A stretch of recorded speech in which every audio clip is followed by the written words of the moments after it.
ndị be anyị ekene m unu nke onye chiri ya zere. Ekpere m bụ na ọ ga-adịrị nwoke mma dịkwazịrị nwaanyị na mma. Anyị ga na-eje na-abata, ngwa anyị ji eko agaghị aka anyị. Anyị ga-adịkwa ka echi, maka na echi anaghị agwụ agwụ.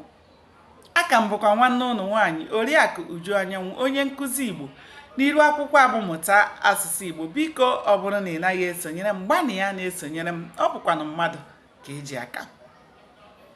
Anyị ka nọkwa na nnyocha akwụkwọ abụ isi akwụ dara n'ala. Cheta na ebe anyị kwụsịrị bụ oge Chike gara ịkpagharị n'obodo ka ọ mara ihe ndị na-emegasị n'obodo.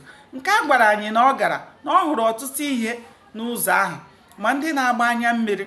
O wee mesịa kpebie n'obi ya na ya ga-anachigha nakwuru ndị be ya. Ọ bụgodịghị sọ ya ekene Chineke na ya na ezinụlọ ya zuru oke, maka na ka ọ nọ na-aga, ọ nụrụ ndị na-akọ akụkọ na ha ahụghị nwa ha nke a, na ha ahụghị nwunye ha. Ụfọdụ si na Chel gburu nwunye ha n'ihu ha, otu a ka ụfọdụ sikwa na o gburu di ha.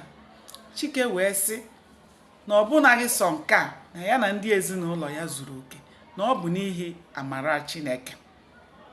O wee na-anachighazi ka ọ nakwuru ndị be ya n'ụlọ akwụkwọ.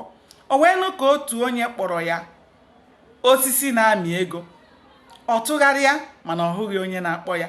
Ọ nụkwara ka a kpọrọ ya osisi na-amị ego. O wee lee anya n'ihu ya wee hụ Mr. Okafọ. Ha abụọ wee makuo onwe ha, kenesie onwe ha. Mr. Okafọ wee jụọ Chike ihe ọ bịara ime na Agụata. Chike wee sị na ọ bụ ọsọ agha ka ha gbatara. O wee jụọ Chike ebe ndị be ya bi.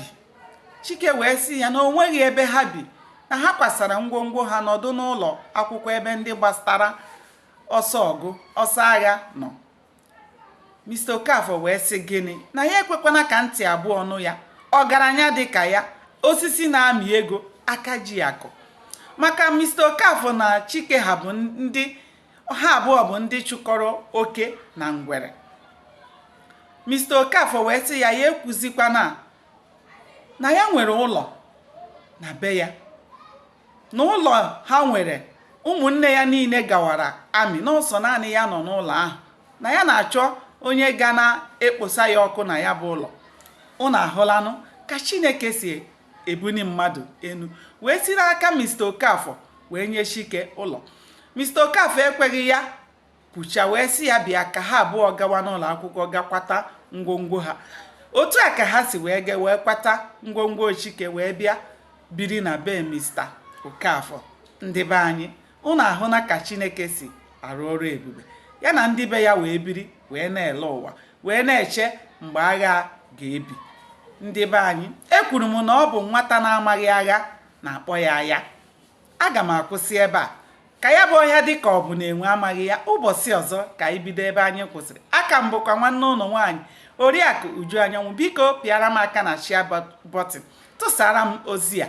Ndewonu, ka o mesịa.